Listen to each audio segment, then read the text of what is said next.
Ever wondered how professional cake decorators stack and fill their cake so they stay perfectly straight?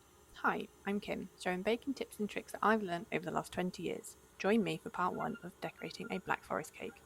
So these cakes will bake the day before I decorate them. Once cooled, I wrap them in cling film and chill them overnight and then bring them out just before decorating.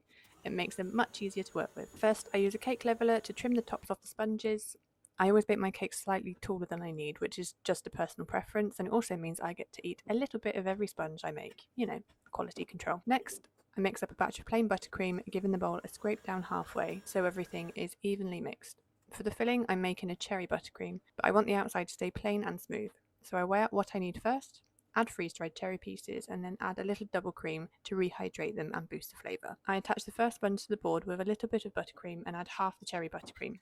Then carve out a small well for the cherry jam to go in before adding white chocolate curls. The second layer goes on top, and I remove the excess buttercream that was intentionally pushed out. I then add remaining filling, spread it with an offset spatula while spinning the turntable, and finish with more curls before placing the final sponge on top. For the last layer, I will always flip the sponge so the bottom side faces up.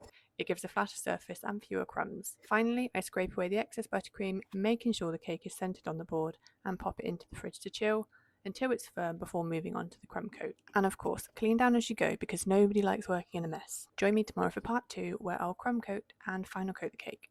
See you tomorrow!